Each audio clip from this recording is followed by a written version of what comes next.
Talk to me. Let's go. Welcome to the League of Trade.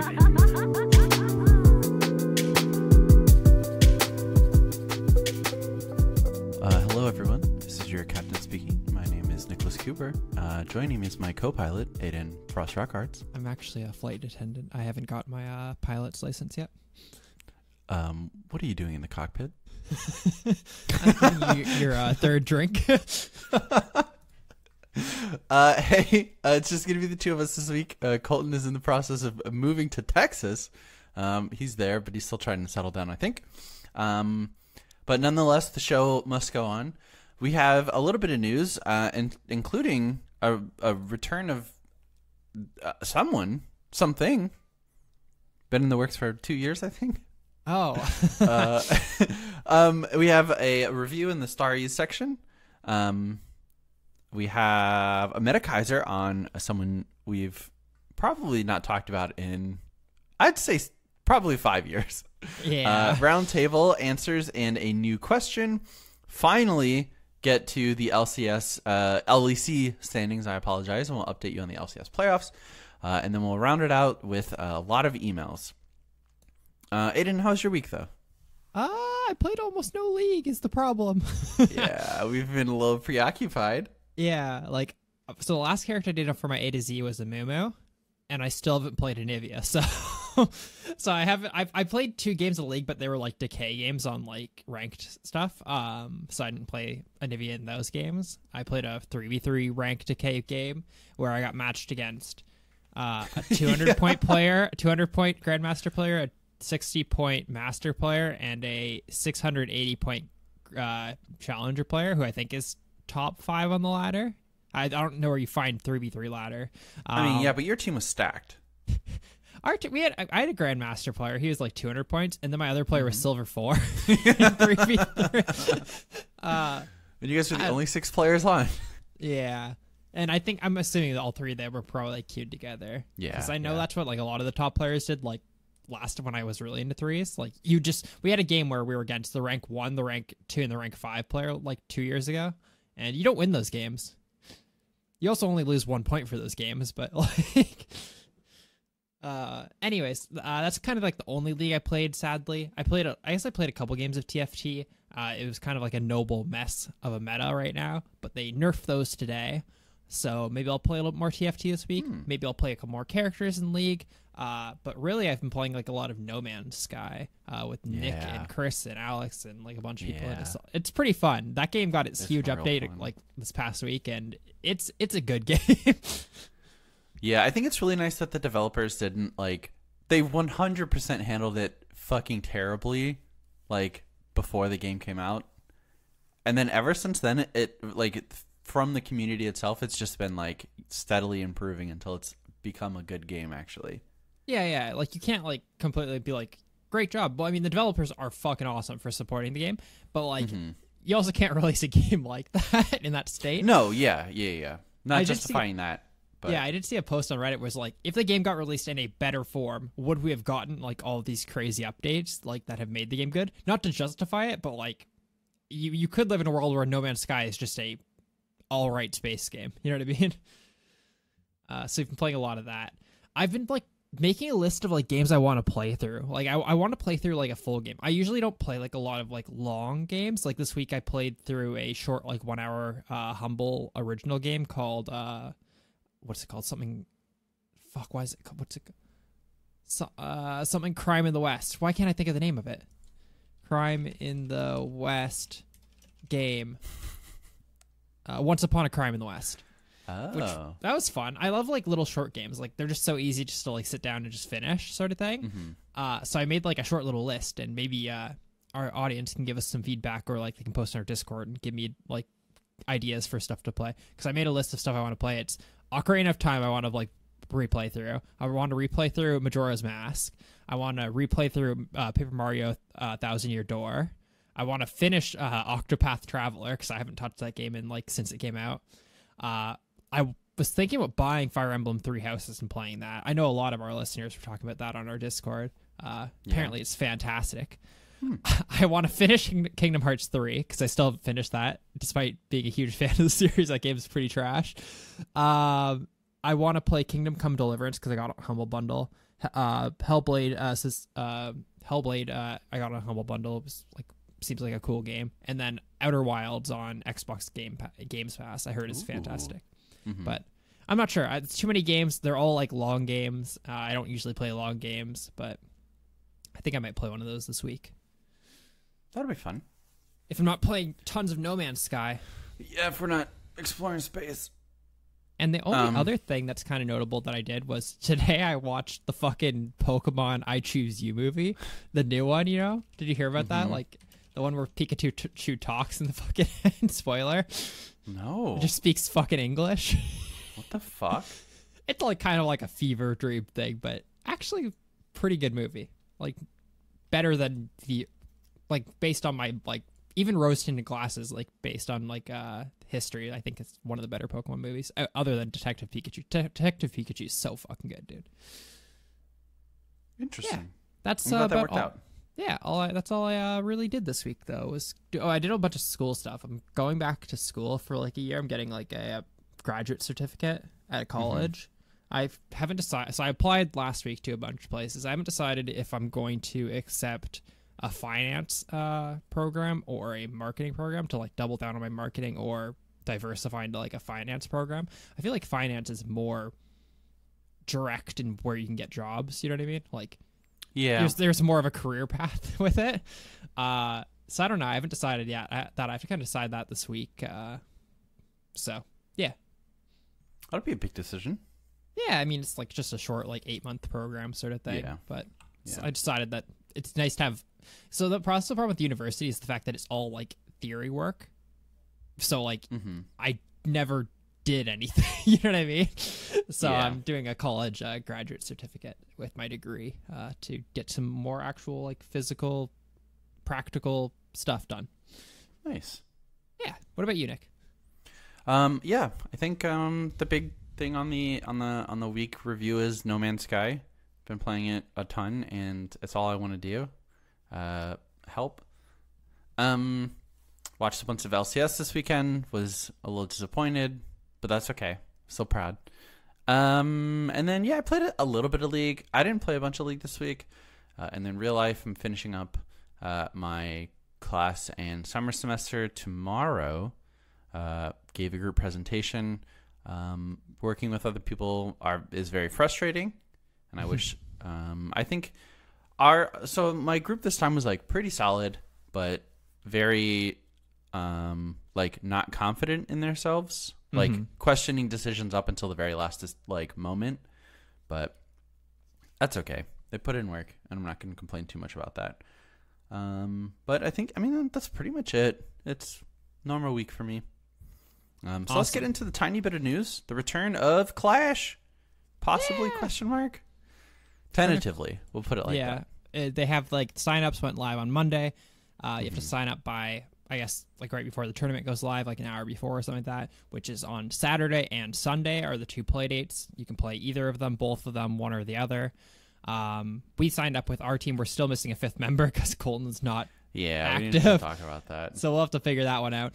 But yeah, if you guys want to play Clash, make sure to make your teams, sign up, have some fun. If you don't have people to play with, you can post in our looking for a group channel. I know there's some people posting earlier this week to look for Clash teams. It's a lot of fun. Meet some people. Yeah, and if you go up out. Against us, throw the game.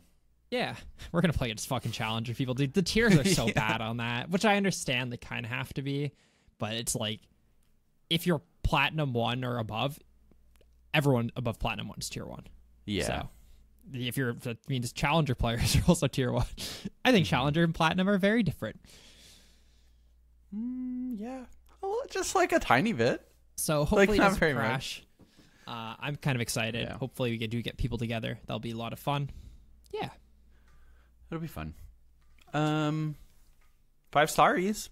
Yeah, well, that's all of our news for the week. Yeah, I guess, that's all the news. Only other bit of news, I guess, I can quickly go through is there was the B patch for Teamfight Tactics this week, just for buffs. Oh, sure. They buffed Aatrox, Anivia, Gnar, Misfortune, Morgana, Shen. They nerfed Kale, Lucian, Vi, Jinx, Draven, and Brawlers.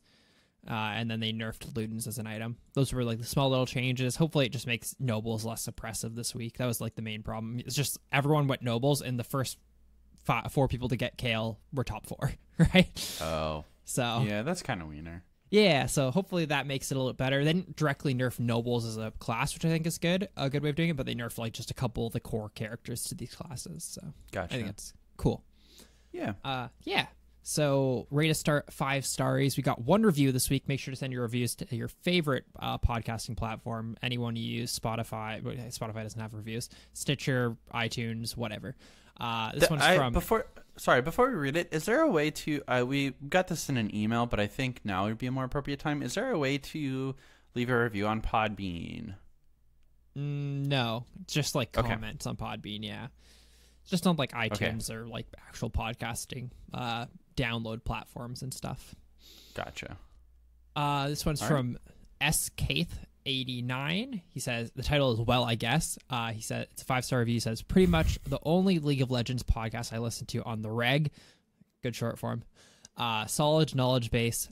Solid knowledge base if you're into Kench. Keck, but for real. 5 out of 5 podcast worth the listen. Thanks. I really appreciate that. So yeah, send us reviews and we'll read them on the show. We really appreciate it, and it helps us out a lot.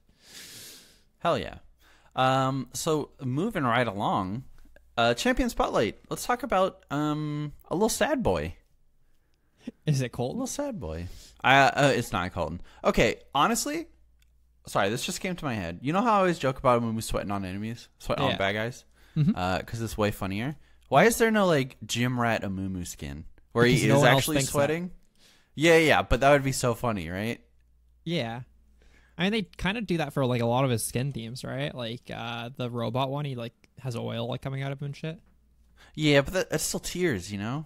I'm talking not really. sweat. That's different. Yeah. Anyways, you want to tell us about his abilities?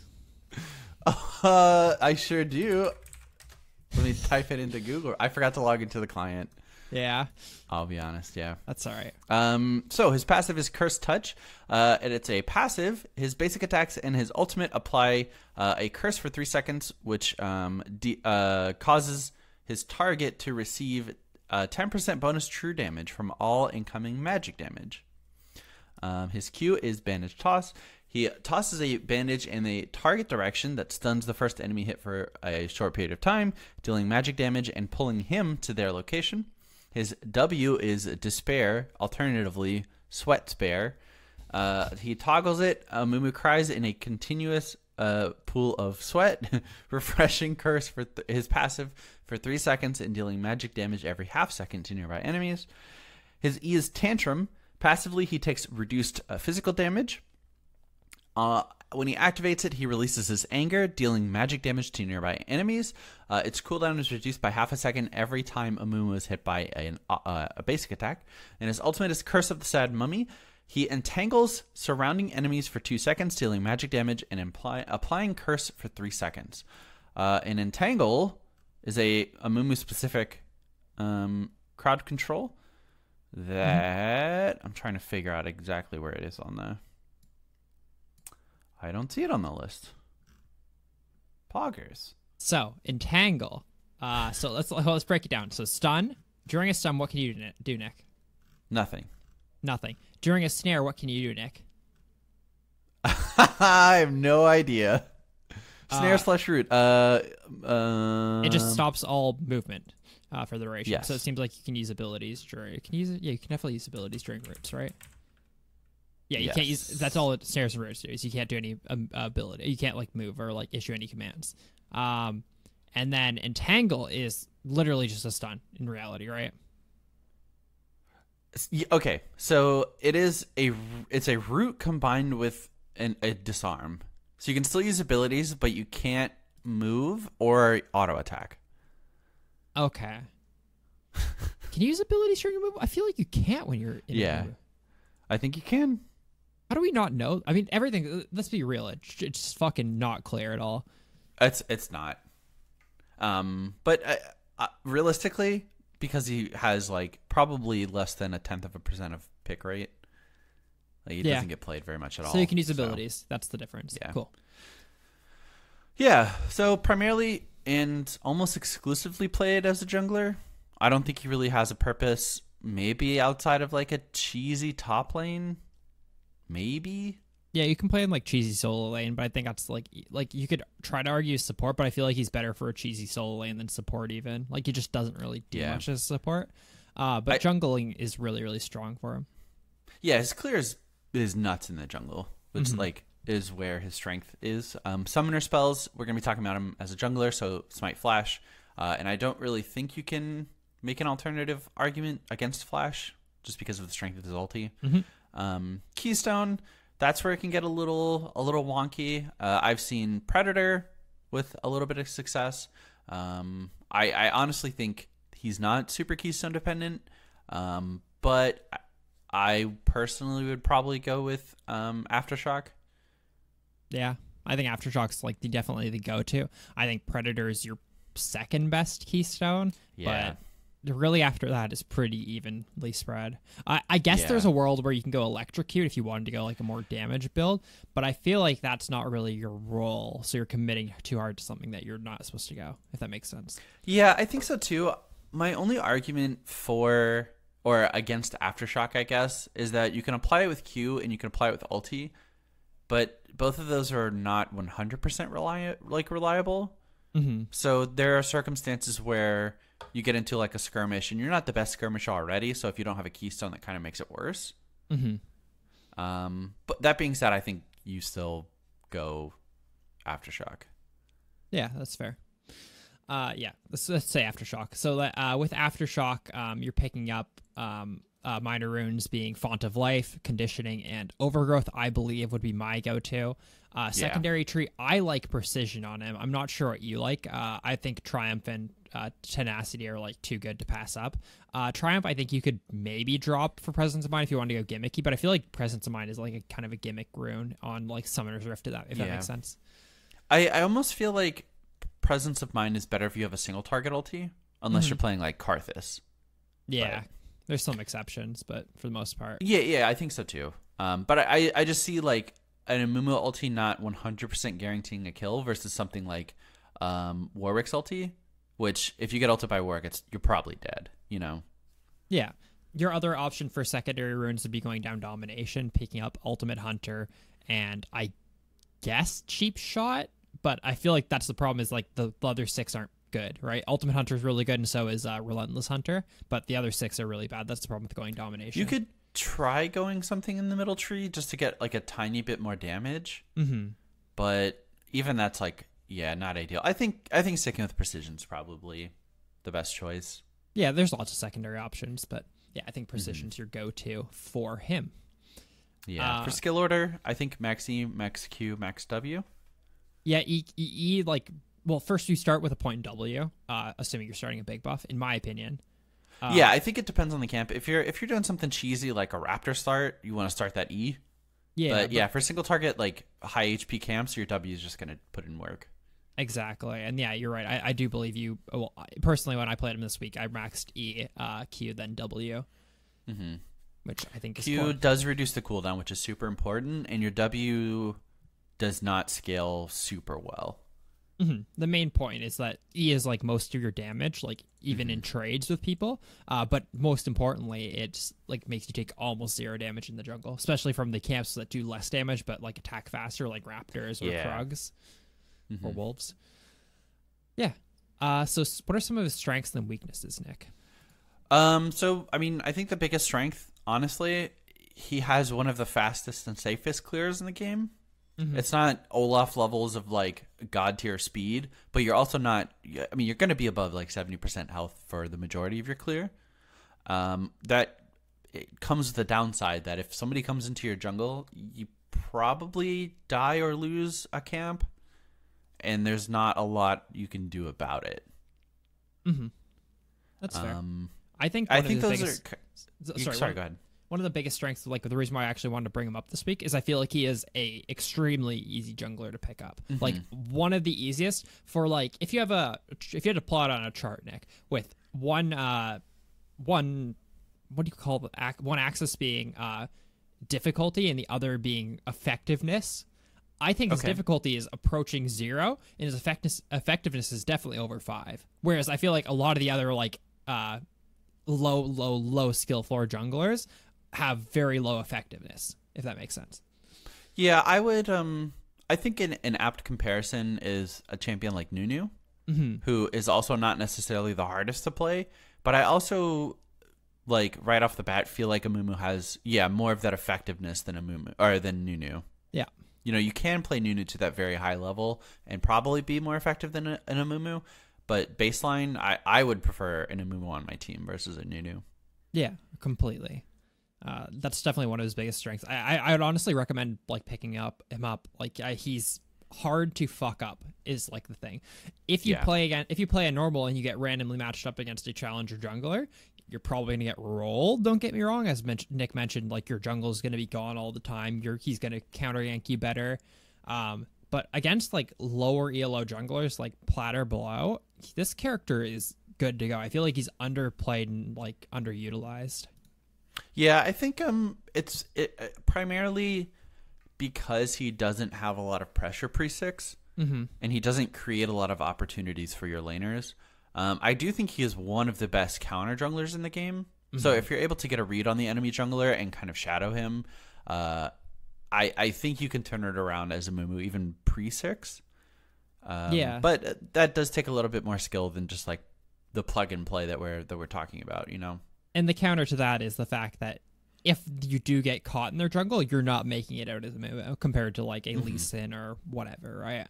Yeah. But yeah, him being able to clear like the enemy's raptors, take 0 damage and clear them like almost instantly is like crazy valuable to your team. Yeah, and I guess not something we're kind of brushing over, but I think an email talked about a couple weeks ago. Basic attacks from minions and monsters count towards resetting his E cooldown. So that's kind of what we're talking about when like you can with raptors specifically, you can like E have all of them auto attack you once and then it's pretty much back up to E again, and you've done half of the big raptor's health while killing all of the little ones. And it's super fast. As for his build, I feel like his build is pretty easy to follow too. I think the first 4 or so items are core, and the only thing you change. So I'll go through it actually. So you start Hunter's Talisman and Refillable Potion every game. That's core. You do it. You're an ability character, so you need Talisman over Machete. You go into Cinderhulk with boots depending on your matchup. I think tabbies are almost always better for him, but if they do have like 5cc characters, then maybe you do want to pick up the Merc Treads instead. I think Blue Smite's better. I've seen Red Smite in specific matchups. Like if they do have a jungler who is going to constantly brawl you, maybe Red Smite's better. But for the most part, you just want the Blue Smite to be able to like hit your Q and keep on them and like CC and ganks. It's really, really important. The regardless is Cinderhulk is core. Your boots, slightly dependent, but I would lean 75% towards Tabby. And then your next 2 items are a combination of Abyssal Mask and Thornmail every single game, in my opinion. I think you can change the order of them. I would tend to finish Abyssal Mask first. It amplifies your damage, amplifies your team's damage. But if they do have a lot of AD on their team, you can maybe pick up Bramble Vest and then finish Abyssal Mask, or you could finish Thornmail and then go into Abyssal Mask, depending on how much armor you really do need.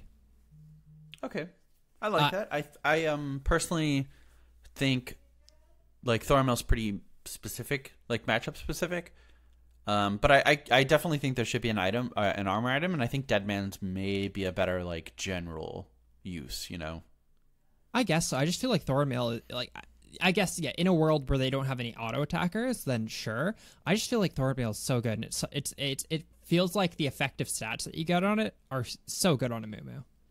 Yeah, I think the big like I'm starting to turn around like the more I think about it, but like with the Sunfire passive from Cinderhulk, with the like your W, with the Thornmail return damage, with the Abyssal Mask amplifying all of that, you're doing like a lot of passive, you know, like start and forget magic damage. So yeah, I could see it. I think it's good. It is funny when you have like your Abyssal Mask amplifying your item's damage. Like, yeah, it's a cool an item amplifying an item. Yeah, it's a cool thing. And then his last two item slots, I think, are the most fun to like play around with. I think you really have this versatility. A lot of, if you're like starting to carry, you can like build them into AP items, like AP items being Leandries, Rowleyes, Zonias.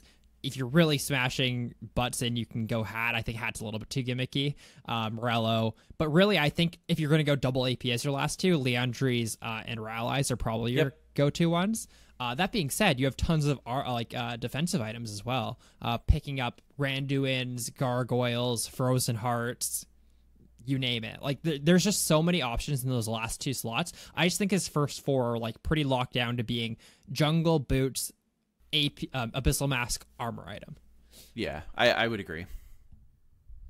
Yeah, he's so much fun though. I feel like like you can have full tank games on him, and then you can have like more AP games on him, which actually like makes you feel good about choosing your items. And they're still pretty easy decisions. So the easy decisions, but at least they're just decisions, right? Yeah, for sure. I think that's pretty much it. He's not too difficult, so there's not like a ton we can go into. Yeah, I know. Like there's no like flash or ability flash mechanics on him really. It's just really hit your skill shot, turn your tiers on, E whenever it's up if you can, turn your tiers off when you're not near someone because you're just draining mana like crazy, and try to hit crazy multi-man ults. Yeah. Best skin. I think he has crazy good skins. Like all his skins. He's got some sick. pretty solid skins.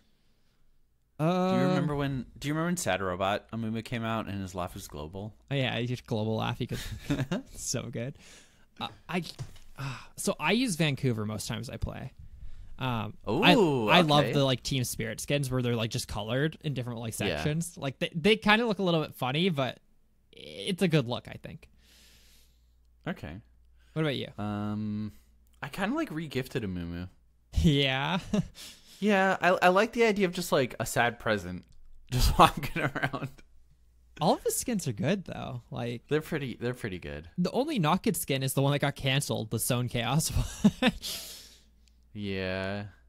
That was bad. Also his like two skins that have Chromos, Infernal and Surprise Party. So good. They're both good. Surprise Party, all the balloons are different. Like he has a Lulu balloon, a Poro balloon, a Ziggs balloon.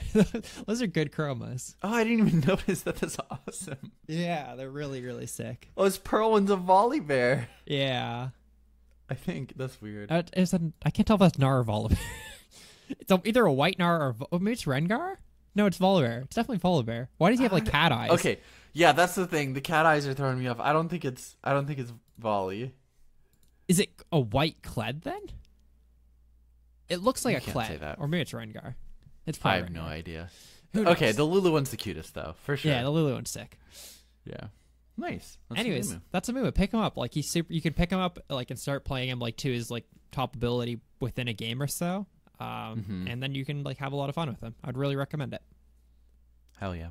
Roundtable question from last week. Yeah, last week's question was with the upcoming release of Eternals, what champion specific stat would you like to see?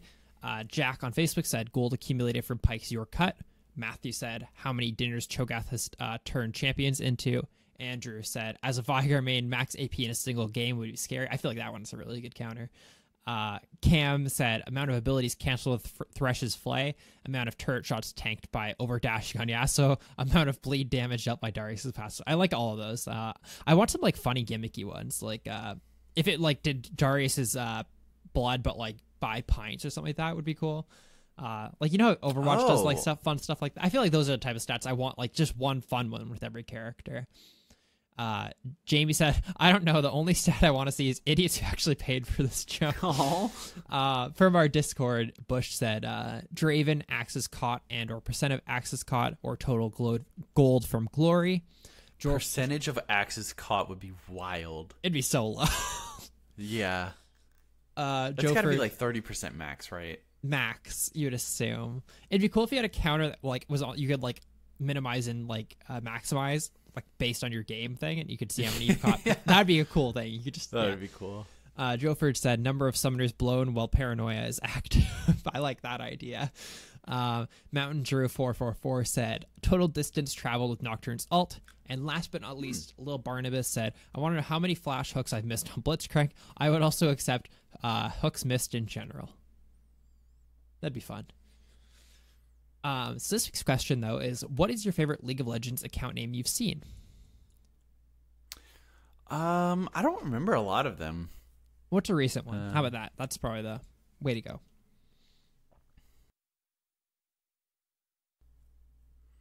Honestly, like I don't pay a lot of attention to other people's, but You had your name like, turned off for like years. yeah, and that's like a big part of it, I think. But honestly, Aiden, the fact that you have just Owen Wilson, and granted it's like with an I, but I had the original. Owen Wilson, yeah, which I think is like makes it okay. But like your names are always pretty top notch. Thank you. So I appreciate that. probably one of your names that you've picked. This past week in a TFT game on one of my Smurfs, we played against a guy whose name was Pocahontas, like P-A-W-G. Wait, P-A-W-G? Yeah, like fat ass white Okay. girl. Yeah. And I'm like, that's Interesting. that's a fucking good account name. It's just like probably the most recent one that I've seen. I've definitely seen a lot over like the times, but if you guys want to tell us what your favorite account name you've seen, maybe recently or over all your years playing, you can hit us up on our Facebook page at LeagueCast, send us an email, mail at leaguecastpodcast.com, or come into our Discord and post in our roundtable section. Poggers. Poggers. Let's talk about the LCS. So LCS playoffs continued with the semifinal round, or is that corner? No, yeah, the semifinals. Yeah, semis. Right? Wait, I always is get it? those two mixed up. Yeah. Semis and quarters. Well, CLG lost 3-1 or 1-3 to Cloud9. Let me rephrase that. Cloud9 beat CLG 3-1. None of the games were particularly close, except for 20 seconds of Game 3, I think. Yeah. Game 3 was like, they were getting fucking smashed, and I literally was like, oh, they're down a ton of gold, the most gold they've ever been down in this series so far. And then Sneaky got a 900 gold Draven kill. So I just got up and like went to go walk my dog, and then they won that game. So I think it was a 900 gold Draven kill before the actual like base kill values. I think it it wound like, up being 1100 gold like at the end. It was like a 20-minute into the game kill for Draven. Yeah. Like, yeah, and he hadn't died yet. Yeah. Yeah. It was a little disappointing. Just because I feel like Cloud9 was just better than CLG. So, but I think the top two teams in NA are being represented in the finals, which I can't ask for more than that, I suppose. Because Team Liquid beat Clutch Gaming in a 3-2 very close series, actually. Yeah. Turns out Damane's really fucking good at Kiana. Turns out Huni's really fucking good at Rumble. Yeah, I think Huni played his fucking heart out during that series. I'm 100%. Like, you can't let this man's Rumble go through. I want CLG to be number one team that makes it like third place at Worlds, right, for NA, like third seed. Mm-hmm. Clutch is the other one I'd be cool with going. Oh, 100%. I will feel a little sad if we lose to Clutch, but I also think that they're playing their own style of League of Legends, which is like respectable for sure. Mm-hmm. And still, like, my dream is that we'll see more Kiana Rumble played. That was nutty. It was a really cool combo. It was pretty gross. It was sick. As for the EU standings, because those are finally over, this is not the third week that we fucked this up in a row. The teams that will be playing in playoffs are Splice and Rogue, and then SO4 and Vitality.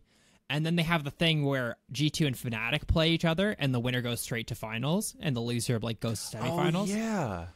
So I think that's a fucking great format, by the way, because then you get to see the number one and number two team play like early. The only thing is it could lead to just like 2-3 hours, which is kind of sad. Or you could have a situation where a team loses barely, then beats them, and it's kind of the weird, like, it's kind of like double elimination, but only for the team that loses first. So like there's weird scenarios like that, but I feel like as a viewer perspective, it's way better. Yeah, that's true. I agree. Which I guess that's what LCS is trying to do, right? Or LEC, like, you're trying to franchise it, make it a like sellable esport, right? Is it weird that I think LEC is like more fun to watch than LCS now? I feel like a lot of the teams are more fun to watch. Like G2 games are always fun. Fnatic's fun to watch. A lot of the teams are more fun. I feel like right now, currently, 6 of the LCS teams are not very good, not very fun to watch. Can I guess those 6? Yeah, go for it. Everyone that's not top 4 in playoffs. Yeah, honestly though, even TSM in there. Like I feel like I'd put Golden Guardians before TSM, like as a team that's fun to watch, right? Oh, I mean, the only reason I find TSM fun to watch is that I enjoy watching them lose and whatever the fuck situation they have going on with their jungle slot. Mm-hmm. Because the more we learn, the more confusing it gets.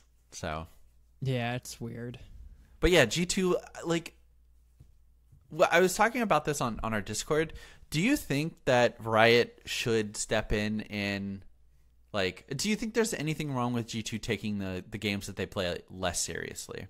Do you think there's, like, a lack of professionalism from them? I don't think professionalism is that big of a deal. I think it's a fun thing that a lot of the, like, there's no fans, like, who are upset that they're, like, playing fun stuff, right? For example, and having fun, like, styling.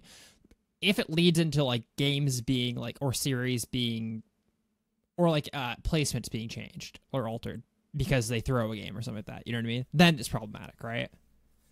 Like, yeah, I think like as long as they're intentionally trying to win, regardless of who they pick and what roles they play, those picks in, I think it's fine.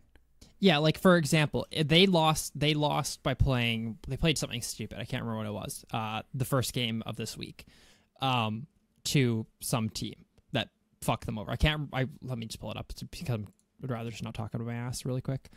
Schedule, LEC. They lost to... why is LCS on there? They lost to SO4, right? They played something gimmicky and lost to SO4. The only thing that could have decided is if they lost the next day to Rogue, that means Fnatic would have beat them with the new tiebreaker rule and then got first seed. Which, there's problems with like competitive integrity there, right? If that situation did unfold, or like if there's a situation where like them losing SO4 put SO4 in a position where they beat another team or something like that, right?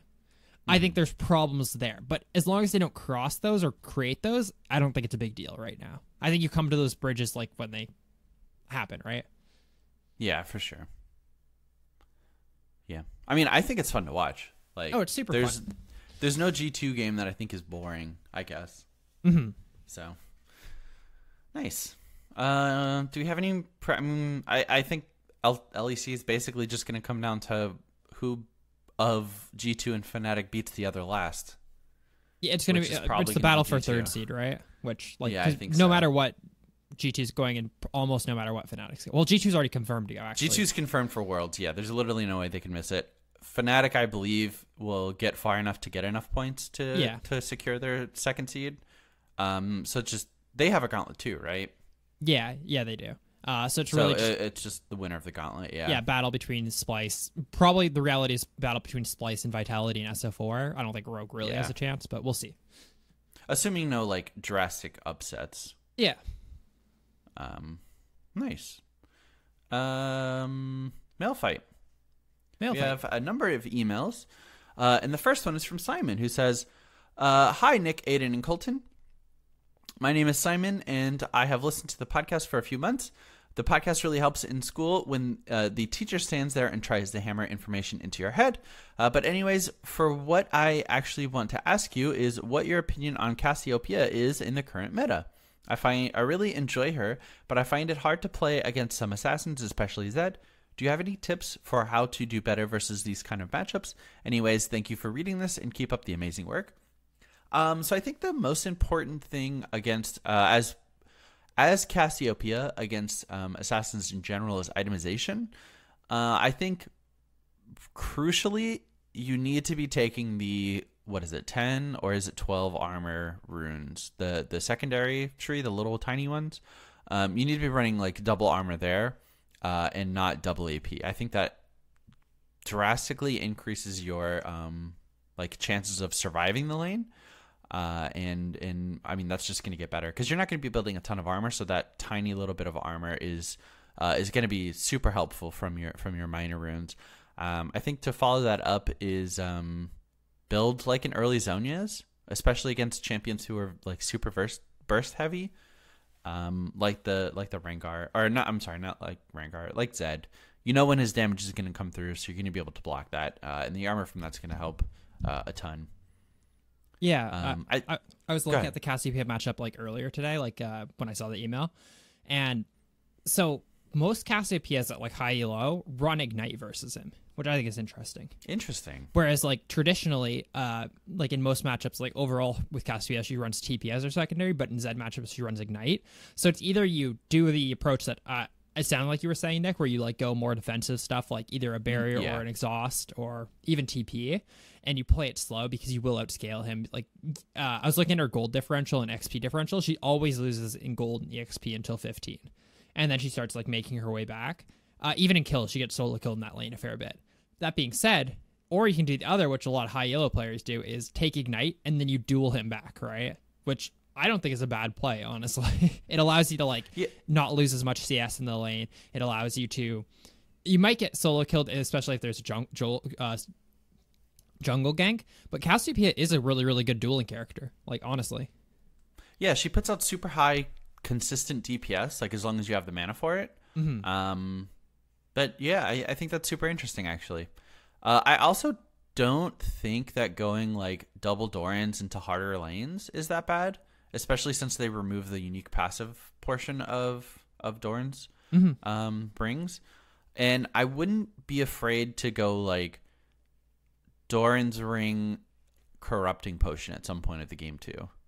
Like just so you have that extra sustain to sort of like live through one of his all-ins and then punish him, over time. I think sustain's like super good, like picking up a corrupting, because you don't want to ever be at like 60% health versus Zed or like 50% health, right? Yeah. Those are the times where you die. He never is going to kill you from for 100 to 0, or very rarely. But yeah, when you like, or you're sitting at a weird spot after a weird trade, then that's when you're kind of in terror mode. Yeah, and I think a little like tiny thing that's specific for Cassiopeia versus Zed, he always like his shadow always appears the same place. Like when Zed ults you as Cassiopeia, he will always appear in the same place, which I believe is behind you. And he will not be able to swap quickly enough if you have the timing to be able to ult that spot, if that makes sense. Yeah, that's fair. I'm pretty sure it is behind, by the way. Yeah, I think it's behind, like, from where he initially casted his ultimate, if that makes sense. Yeah. The other side of your character model. Mm-hmm.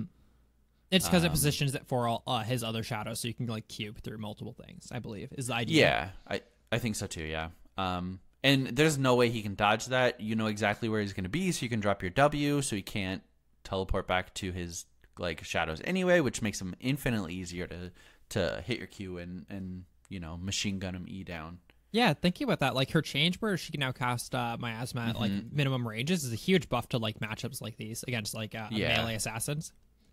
You drop it on yourself and just sit there. Mm-hmm. Yeah. Nice. Thank you, Simon, and good luck. Email number 2, Nick. Yeah. From Burdog. He said, yeah, hey, y'all. Just thought I'd thank you for your work you put into making this show. I really appreciate listening to you guys during my long work days. It really makes me feel motivated and entertained. That being said, I had some questions.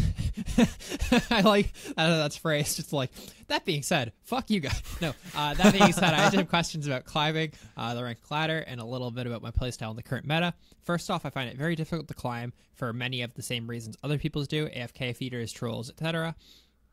However, I've noticed part of my difficulty in climbing is the champion pool that I prioritize. I play mostly top lane, and I love playing all the big beefy boys.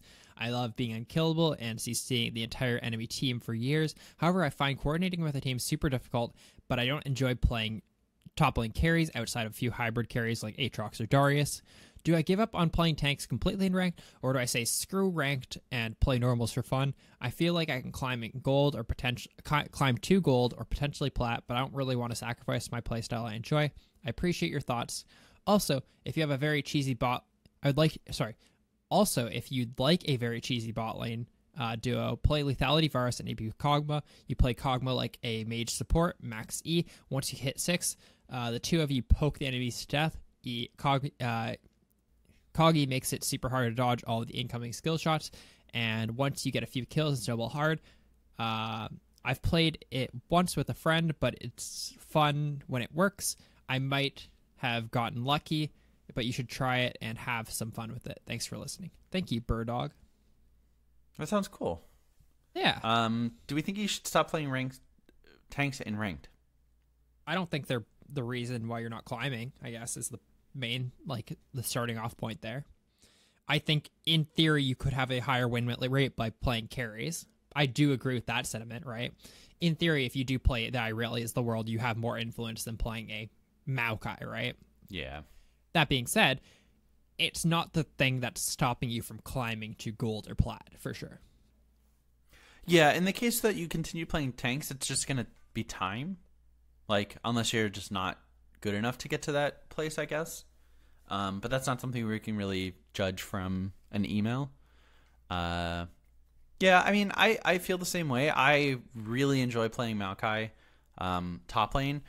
But I also don't enjoy, like, sitting under my turret and CSing with E and Q for the whole game. Versus, like, a Darius who's just going to slam me for 25 minutes. So I tend to not play tanks at least in the top lane. Something you can try is just moving to the jungle. Big beefy boys in the jungle are still super good. We just talked about a Mumu. I still think Maokai is not the worst for jungle. His clear is probably a little slow, but his ganks are fucking easy. And then you got like Sejuani, who is probably the best jungler in the game right now, and she's beefy as fuck. So maybe try that. Yeah, just try some other things. I do think playing those few hybrid like carries that you said, like Darius and Aatrox, are also like a good way. As long as you still enjoy playing those, man. Like those characters do have way more carry potential than like a full tank.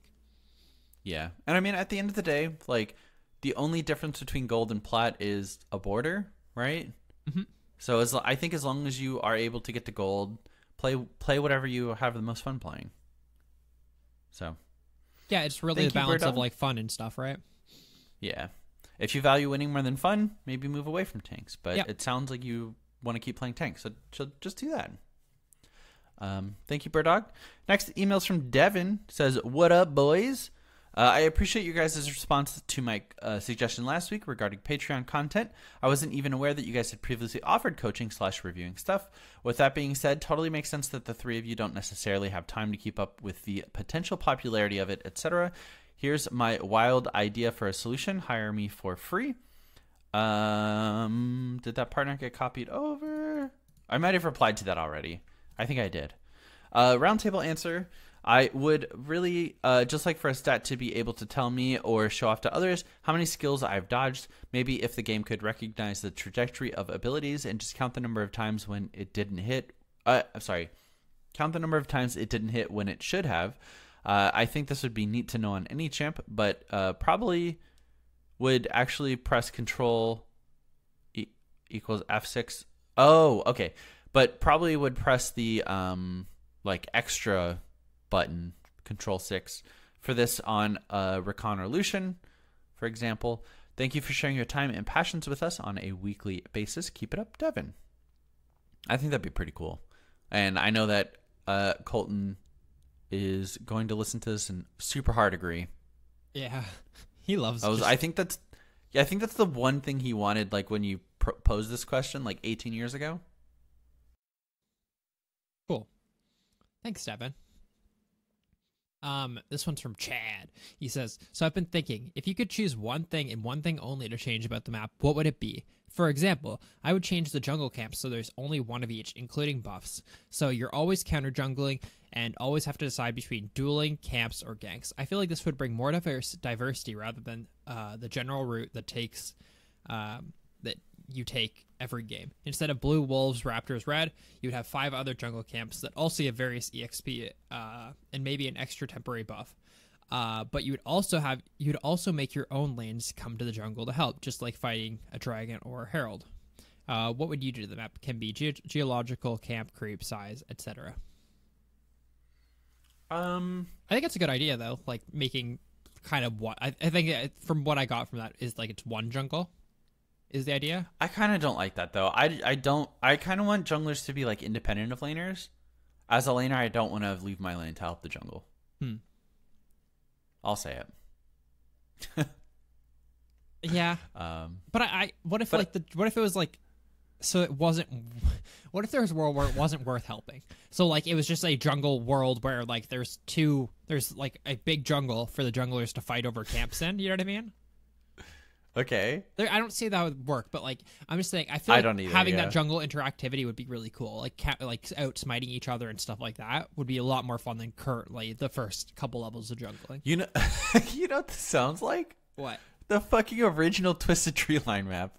Yeah. Where you had those 2 lanes, and then everything else was just jungle with like everything had temporary buffs, and it was just a wasteland. I could see merit to that. I don't think like normally it should do that, but maybe like a special game mode or something. Yeah, like think of the middle jungle camps in what was the fast game mode called that they released, the one that everyone wants Dominion? back? No, the more recent one with all the old items. Oh, the good one. Yeah, the good one. You know what I mean? Yeah. So, like, you know how The there one was with like the mini games. yeah, the one with like how there's blue buff and red The buff. Mario in the Party middle one. Yeah, the Mario Party. I think like having like outsmiting people is a mechanic that's so not utilized in the game that much, right? Yeah. Like it really comes down to Barons and Dragons and Summoner's Rift. I would like it if like there was more camps where you could contest and like fight over. That'd be cool. Like what if there was like, so this would be OP, but you know how you mentioned old Twisted Tree Line, there was the movement speed buff and attack speed buff? What if there was an attack speed buff and a movement speed buff in both rivers? That'd be cool. Like if Scuttle gave that instead of the vision thing, yeah, or if there was something else. Those would be OP, so like they'd have to be something else. But I just want Yeah. more stuff that you can contest and like outsmite each other. I feel like outsmiting people is like just something that you never get to do in games. Like if you're a jungle main, you probably go for like a jungle contest / steal once every couple of games at most. Yeah. Ooh. How about this? Okay, you queue up for this. You're alone. It's just you versus another person, right? But it's not like the typical 1v1. You both are jungling, but you have to stay within proximity of one another. You can't hit each other. And you just last hit. Your goal is to just get as many buffs as you can before fighting each other at the end with the buffs that you've received. That still sounds boring for half the time. I thought you were going to suggest a mode where like you're in Baron Pit and it's dealing damage to everyone, and Baron's health is falling at like a consistent rate, and then you have to outsmite each other or something like that. Oh, no. Like, you're jungling together, right? It's just like, all right, we're going to walk together. We're physically unable to hit each other, but I'm trying to last hit this blue buff because I cool as need fuck. it. I'm No, a that's sick. moo-moo. That's sick. Yeah, like you're chained together. You can't hit each other. And then once you kill the last jungle camp, then you fucking fight to the death. That's super I positive. think that'd be fun. Thanks, Chad. I guess I didn't answer his question. I think removing so do you know how in bot lane and top lane, one of the sides has the tri-bush, which essentially opens like 2 lanes of ganking? Yeah. And the other side of that is you've got river, and that's pretty much it, unless you're a character like Zac. Mm-hmm. I think like mirroring those would be better. I don't know how you would do that aside from putting like both tri-bushes bot lane, or making everything tri-bushes, or everything like single wall camps or whatever.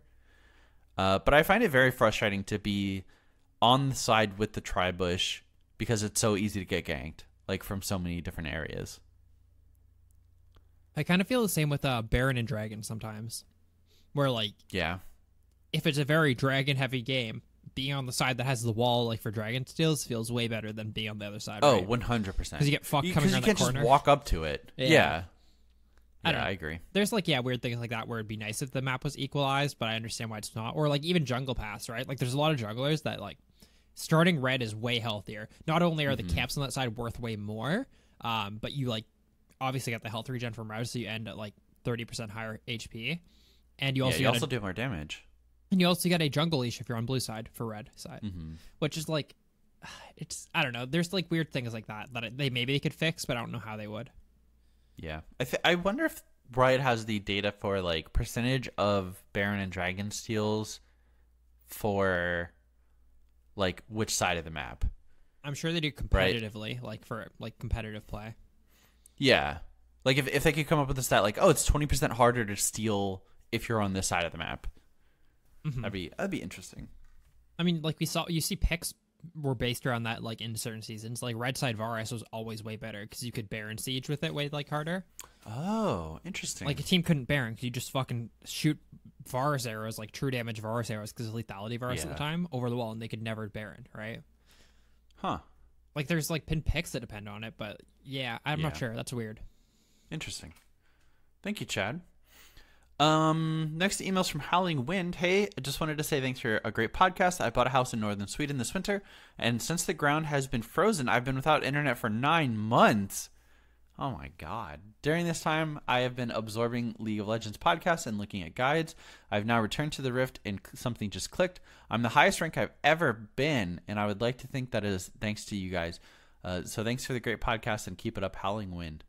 That's a long time to go without internet, but it sounds like you were in a hyperbolic time chamber in the where you emerged Super Saiyan 2. In the winters of Sweden. The winters of northern Sweden. That's funny. Trained. That's really cool. That goes cool, to show you yeah. that sometimes like just taking a break from the game can be the best thing for you. Like honestly, Yeah. Like, sometimes you just come back and just plow through ranks. Mm-hmm. Well, awesome. Yeah, keep us updated. That's sick. Yeah, thank you. This one is from Keg. He says, hey, people, Keg here. Quick follow-up from my last email. Colton left out my Han after I said it was a good... After I said I was a good pike. So I want to clarify that I wasn't trying to suck my own dick. How could you do me like that, Colton? So I'm guessing you'll have discussed Eternals more extensively in this episode. Nope, still no information about them. Yeah, that's the thing. Like, I think we were planning on talking about it pending more information. Literally nothing. And they come up next patch. I don't know. Maybe they're on the PvE next patch. I don't know. Either way. He says it's fair to say that the current set of tracks is super disappointing.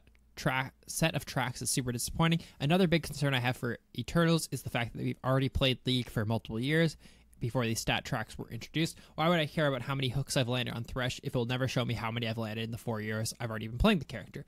Regardless, here are some ideas I had for champions I'd like to play. You'll probably have to tell me that I really liked your idea for Ari's charm leading kills. For Thresh, he says, amount of times your Q has led to a kill, amount of kills inside your box, and on champions affected by the slow. I like that one. Characters dying inside the box. Yeah, dying inside the box. Total amount of souls collected. Pike, amount of times your Q has led to a kill. Your personal best of generated gold in single game. Total amount of health halved with your passive. Distance swam while diving in the ghost waters. See, like those are like the fun ones. You know what I mean? I'd like it like a meter, like number of like Teemos of laps swam. You know what I mean? Like yeah. I wish there was a fun one for every character. That'd For Fiddlesticks, he says total duration you feared enemies for, total health healed for with your W, and amount of crow storms landed on enemies that couldn't see you during your cast time. I like that third one. He said, yeah, I like the third one, but the other two just seem kind of normal, you know? Yeah, but I think currently I think the idea is like his current ones are amount healed, kills, and damage done or something like that, where it's like those should be like the obvious ones. Like these should be the ones they have, you know what I mean? Like specific ones.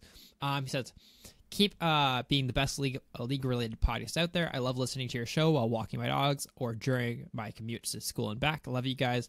And as we say in Germany, keep your ears stiff. My ears are as stiff as a rock. Are they? Mm-hmm. Are rocks stiff? I feel like they're just hard. I think stiff implies like some sort of like bendability. No. Okay. That's just how stiff they are. They're like too stiff to be stiff, I guess. Then it just becomes like hard. Yeah. You know? Or not malleable. Interesting. Is it true if you like rub your ears, it warms up your body? Really? Or wakes you up or something? I don't remember. I remember learning that in school at some point, like rubbing like your like what kind of rubbing your ears? like, you know, your like earlobes, like they get really cold when you're like, I don't know, they just get really cold. I don't know where I'm going with that. But I remember a teacher saying, oh yeah, if you're like falling asleep or something, or like you're about to like pass out, or not pass out, just like you're falling asleep in class, something, you rub your ears. Do you do you think it was just a way for her to tell like who's sleepy, so she could get her like that person involved more. Yeah, that's what I mean. Like I've never like done it because I'm like I'm not gonna fucking raise my hand and start rubbing my ear like during something. But like I don't know. It's not. You know, it's one of those things where it's like I heard it. I definitely think about it every single time I'm sleepy, but it's not important enough to ever look up. Yeah, but like if she can see, oh, little Aiden's rubbing his ear, it's time to like, hey, why don't you come up here in front of the class, talk to us? Huh? I bet she tricked you guys. Yeah. Thanks, Keg. Right, Keg. Yeah. Yep. Next email's from Mark. Hey there, I'm a Heroes of the Storm orphan who has been playing League only since December and get a game or two in most days. I don't know that this is enough game time to pick a role, but I'm a bronze support main, but Amumu and Ziggs are fun too. My Eternal is for Nami. If Riot named it E-Turtle instead of Eternal, I'd say number of times Remus spins to an enemy. They flash, but get away and die within 5 seconds, but that's not important now. The name of it is Stone Skimmer. Number of times her W bounces off an ally first, then kills an enemy. Double points if it kills Teemo. It's late, but my broken buff would be for her too. If your W hits an ally first, it can bounce to 2 enemies. That'd be OP. Mm-hmm. Holy shit! Not just an enemy, then an ally. Thanks for the podcast. It's a steep learning curve in League of Legends, but you help. If you think of it during recording, it would be nice to hear the full name of a rune or item once before using the acronyms. I get that I get that you'd have a 3-hour podcast if you said quick server stash each time instead of QSS, but I've spent a fair amount of time scrolling through all the screens before realizing PTA is a rune and not an item, because using Google is cheating, obviously. Mark. No, I get that. I think that's like, yeah, it would be nice if we do that. I don't remember the last time I said quick silver stash instead of QSS, though. It's like it might actually be a decade. It's like the outsider thing, right? Like in anything that you're not familiar with, there's people who like short form stuff or like make acronyms or whatever. And if you jump in, you're like, what the fuck? I do that all the time with podcasts. I'll listen to like to a new episode of like even like a podcast I'm listening to like for a long time. It'll talk about something that they're just like familiar with it within their own like little world. And I just don't know what they're talking about. I'll like try to Google everything, like words surrounding it, and I just have no idea. Yeah, we'll try to do our best. It's just one of those things that you don't even think about doing when you're doing it, right? Yeah. I think a good example for me is Melee. Mm-hmm. I don't know if I've had DI ever completely explained to me. I think I have this concept of just like, oh yeah, when you do stuff, you just tilt the stick, right? Yeah. And it changes like physics and whatever. But I don't think that's ever been explained. I think I've just kind of like had to figure it out over the hours of Melee that I've watched. What it means. You know what all the acronyms of Melee are, right? Directional input, yeah. Directional influence. Oh, influence. I thought it was input. Okay. Yeah. But yeah, it's just I don't know. We'll try our best. It's just hard. Like it's just hard. It's hard. Yeah. When we were talking about Moon earlier, we definitely said Abyssal, not Abyssal Mask, right? Like, there's no way we ever said Abyssal Mask during that.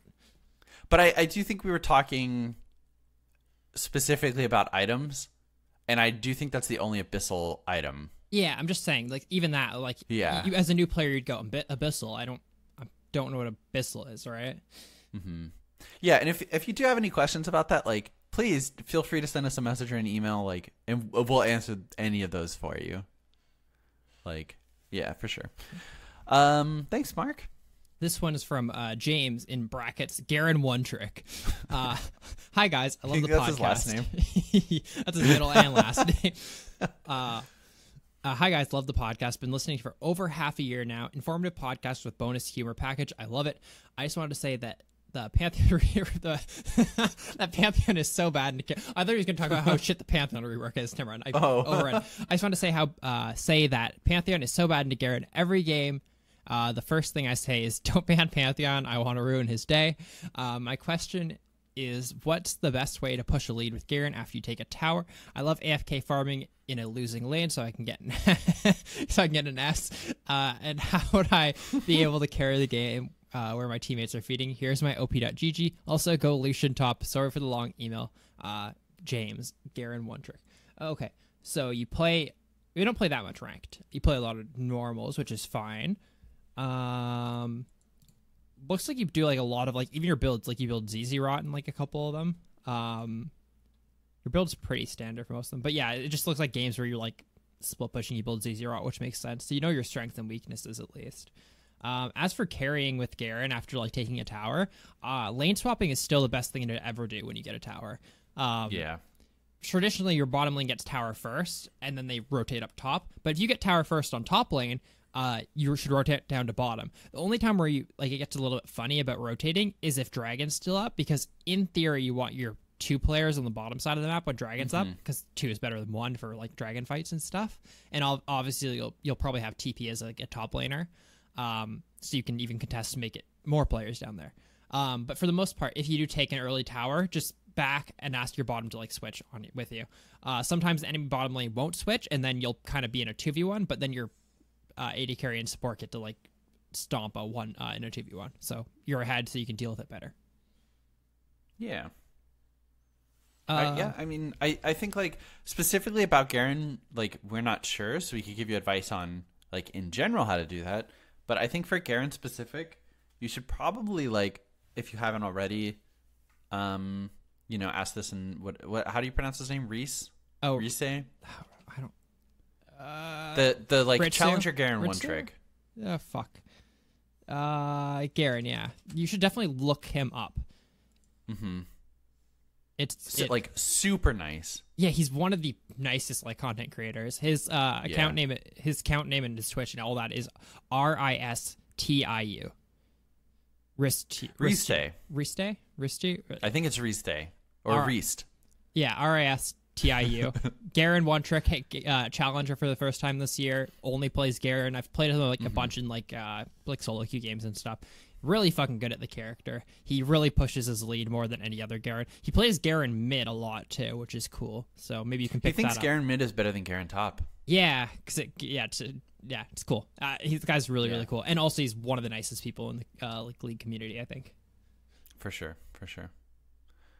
Yeah, I think like for Garen specific stuff, which it sounds like you want to do, is or you want to know, I would try to like put a message in his Twitch chat maybe.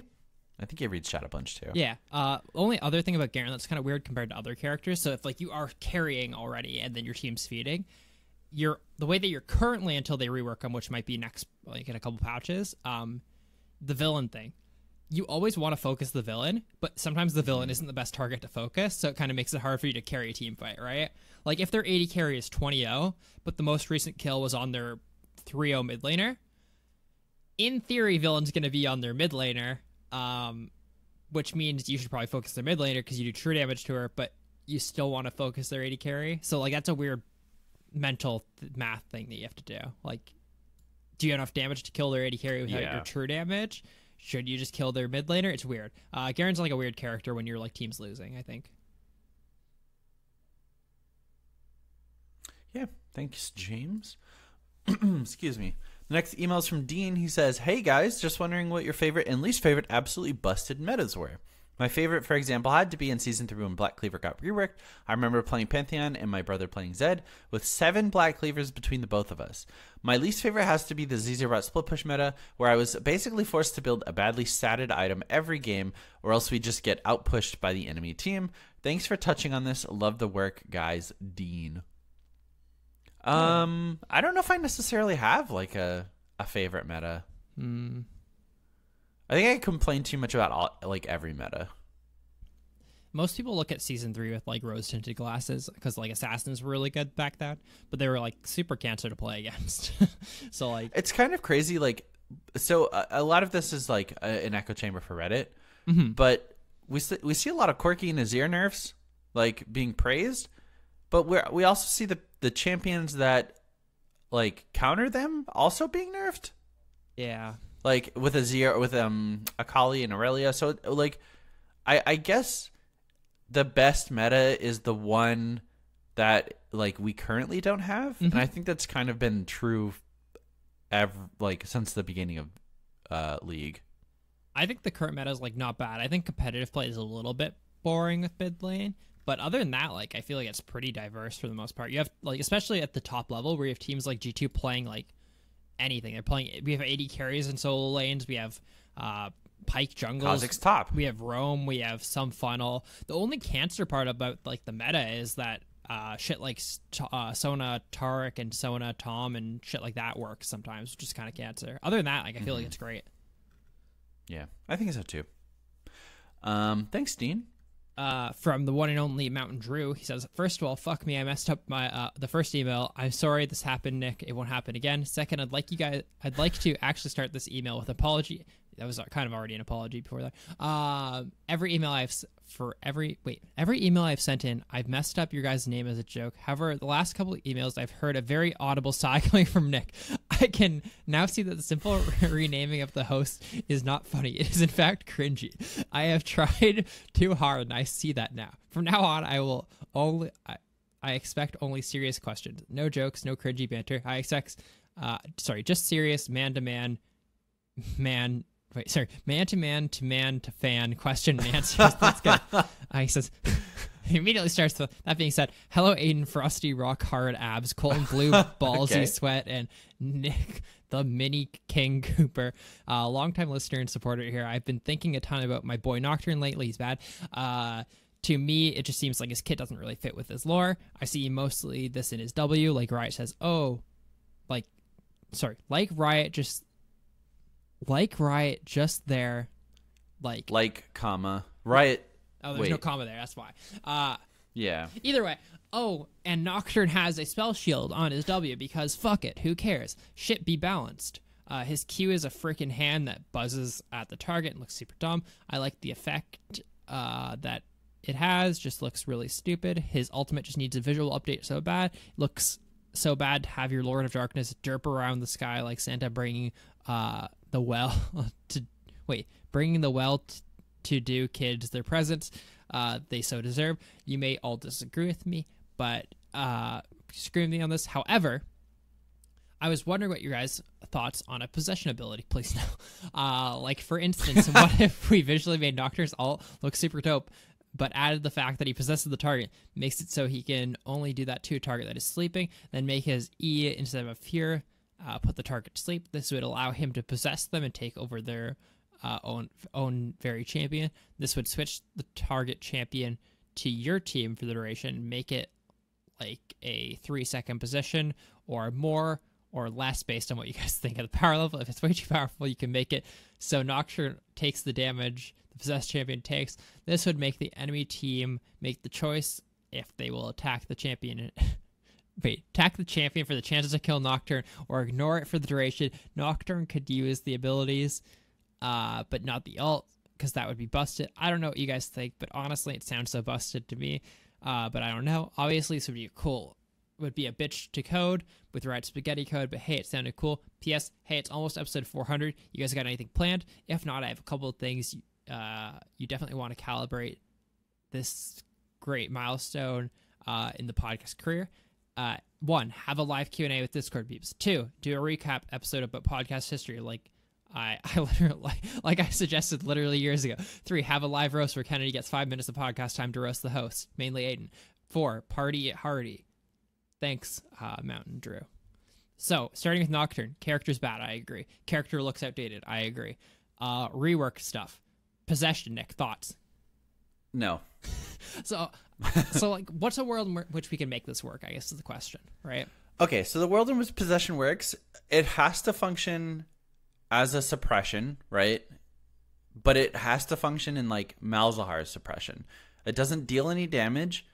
Nocturne stops moving, and you can't control. Your target stops moving, and you can only control their movement.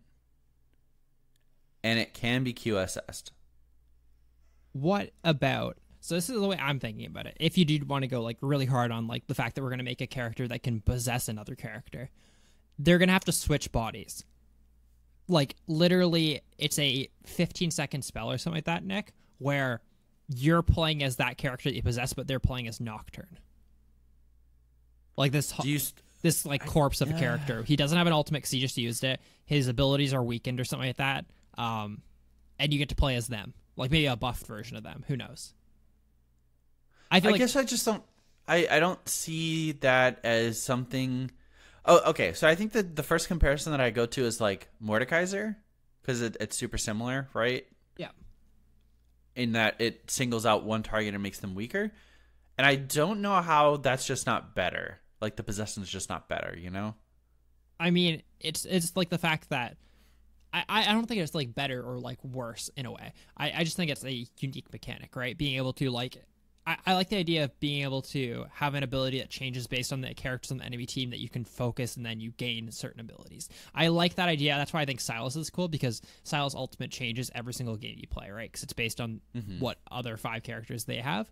I think it's hard to balance. I think the way that you balance it is literally making it so you have to change places with them, right? So you ult someone, then you're in the middle of their team. They're just going to beat you up. Kind of like old Urgot ult in a way, if that makes sense. That being said, it still seems strong. I don't know. It almost seems like, old Urgot ult just better. Which I think it's a cool idea for a mechanic. I just don't know how you'd make it fit in the game well. Like, I think it'd be super cool if you could... their AD carries in a side lane, you fucking turn into their AD carry and just gat down like your like corpse. Wait. So would you switch back and you're dead? I think the way it would work would be like similar to how Mordekaiser's stats work, in the way that you'd stay in their body until like they revive and then you'd switch back or something like that. Okay. Which I think it's a fucking cool idea for a mechanic, right? Just I don't know if A, it fits in the game, B, it would ever be balanced, or C, it's necessary when there's like a ton of other things they can do with the game. So the way it happens in like Heroes of the Storm, Sylvanas can take control of like an enemy unit, but she can only do movement and she can't do anything the whole time. And I think that's the only way a true possession like ult will like work, I guess. Yeah, that sounds boring. I think it would be cool to have like switching the bodies and stuff like that, but I just see it being like inherently the hardest thing to balance. Oh yeah, I agree. I just think that like that was the only way I'd want it. Like if it's just literally you could just move them around, you couldn't do anything. I don't think that would be fun enough for the game.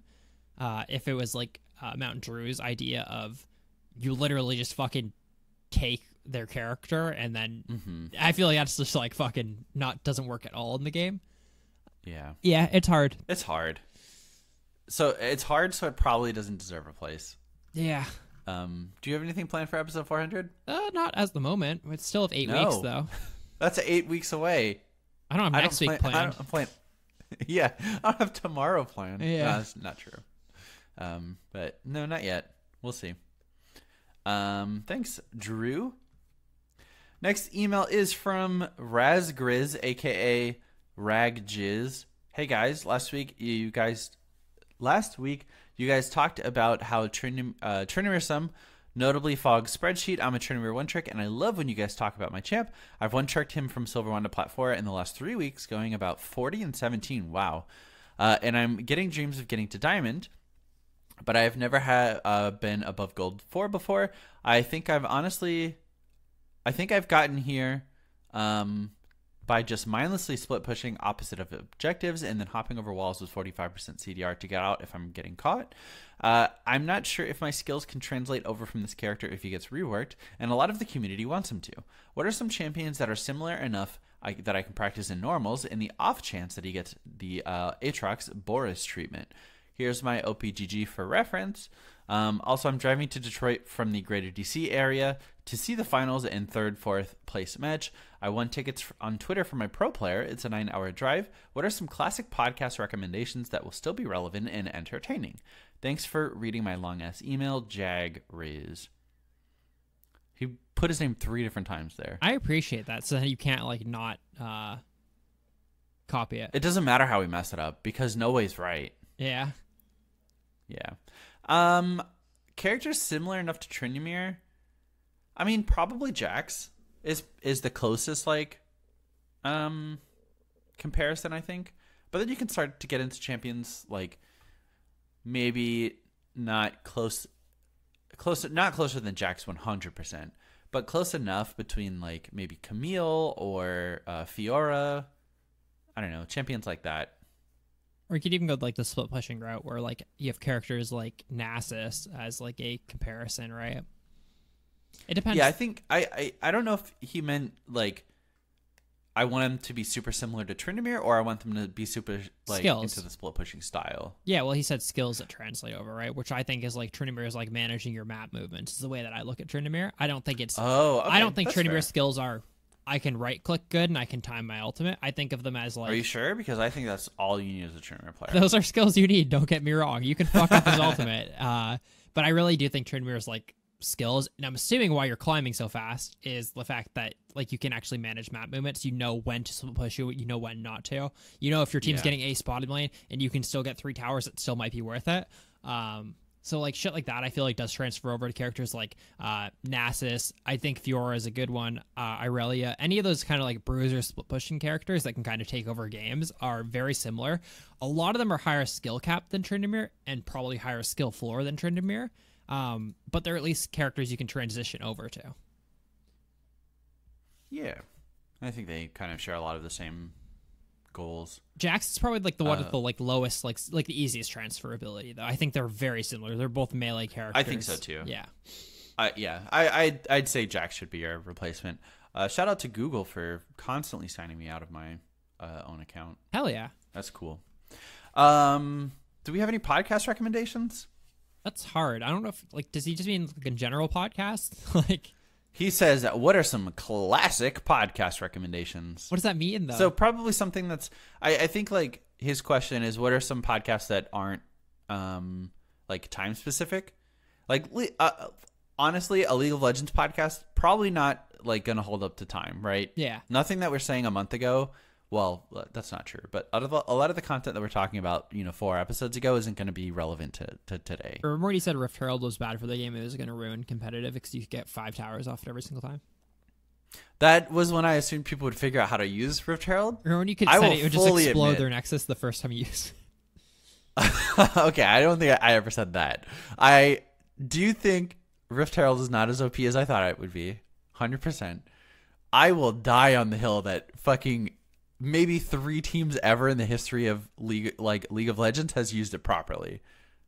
I mean, I think people use it properly all the time. I think it's used improperly more than it should be, if that makes sense. Oh, absolutely. There's no reason after 14 minutes you should only be getting like 60% of mid lanes like outer HP. That's ridiculous.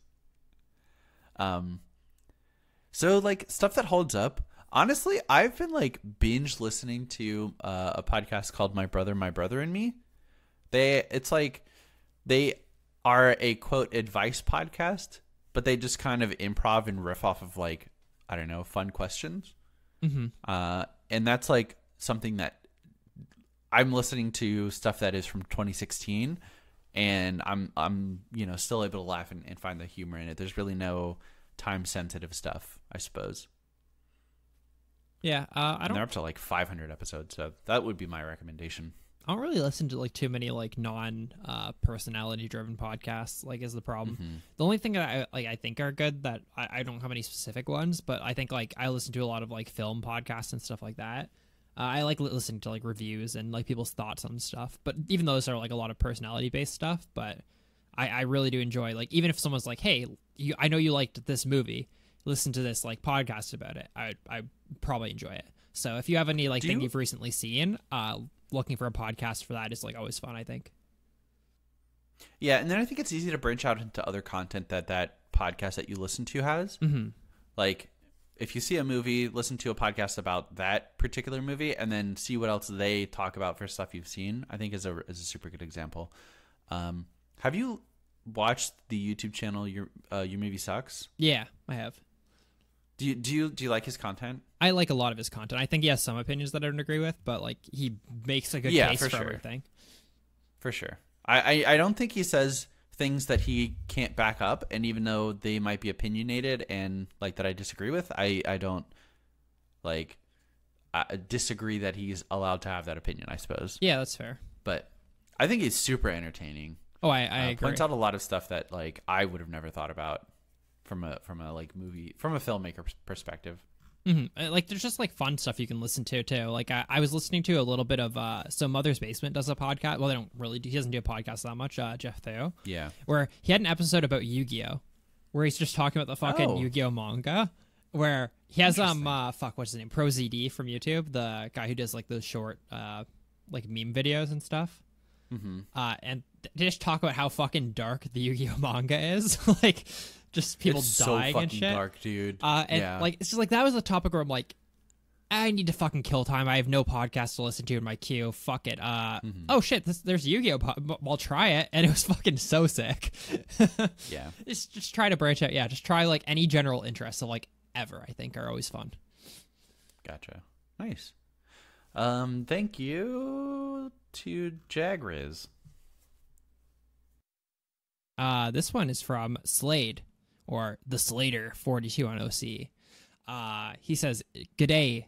I've been listening to your amazing podcast for 6 months now. I've really been enjoying the content you guys have produced. I'm unranked, bronze 3 provisional 3 ranking, bronze 3 provisional ranking, 3 games, 0 wins from Australia, and I have been playing League since the end of season 6, but I'm very much a new player. I found out that for a while I was stuck in purgatory between only playing bot games where I was getting 20 plus kills, but when I load up a normal game, I was completely unprepared for ganks, team fights, and a few other prominent parts of the game due to bots not having those capabilities. I know this may be way out of your knowledge base, but due to you guys playing bots ages ago, but what were you, when you were just starting out, I would like tips that I could give to friends to be prepared for those aspects of the game so they won't be in the same purgatory that I was in. Also, I'm a Bard main, sort of, and I feel like he's very underrated as a support character. I found myself against high mastery supports who were playing meta characters, and Bard basically nullified their impact on the game. It took the jungle abusing my lack of map awareness to actually kill me or my AD carry. His Q has surprisingly high damage at all stages of the game, along with his stun similar to Lux's Q. He has so much initiation and escape potential with his E and ult, and his shrine to keep his ADC alive for longer, not to mention his late game. In late game, his autos hit like macro trucks if you have enough chimes. I was wondering what's keeping him out of the meta, in your opinion. Love your work. Keep it up. I wish you guys all the best for all your ventures on the Rift, from the Slade. So honestly, like, making the transition between, I would say, intermediate bots and normal games is just something you got to do. There's really, I mean, you could try to go to like an ARAM maybe. I think that might be a good middle ground, because you do get those like team fights. You get to figure out what every character does at some point, or what a lot of characters do at least. But honestly, you got to just commit to like, all right, I'm ready to move to normals, and then prepare to just lose a bunch. And I don't think there's a way around that. I think everyone's kind of gone through that stage. Fortunately, I think the players that started like season 1 when everyone was bad in figuring things out, I think we had a little lucky. But you just got to be prepared to lose a bunch of games until one time you just get it, I guess. Things just click and you start to get that like 50% win rate. I also think it's important, like, so you said you were in a point where you're getting like 20 plus kills in bot games. I feel like that sets a really bad precedent though, for yourself. For sure. Like, yeah. I think that's like, it gets to the point where like, even the fact, well, first of all, that doesn't happen in games, but it's the fact that you're now playing with like an amount of gold that you wouldn't normally have, and you start making mistakes in normal games where you don't have that gold. You think your damage should be X when it's actually Y. I think as soon as you get like the basic like idea of like what my character does, how I move around, how the game functions, like towers, team fighting, pushing, whatever, try to move to normals. Like, the game will eventually place you with people who are like your level, but you really need to get to actual like real games before like some of it's tainted, I think. Yeah, it's hard. It's a big step. There's no really good in between ground. But you've got to make it if you want to continue playing, and are interested in like normal games. And then why is Bard out of the meta? I think 2 things really going for him. Pretty squishy, all things considered. Pretty hard to play. Yeah, I also think he's right on the fence as well. Like, I think he's playable. I think he's just like weaker than, like, he's like in a weird spot, right? So he's like not a mage support, but does a lot of damage, and he's not an enchantress support, but like he does have some healing and like protection. He's like a roaming support in a way. That's like what his thing is. He's like not, what is it? Something of master of none. What's the first part of that? Jack of all trades, master of none. Yeah, that's kind of where he like falls, and I think that's why like his appeal for everyone. Like he does have sustain, he has damage, he has CC, he has whatever.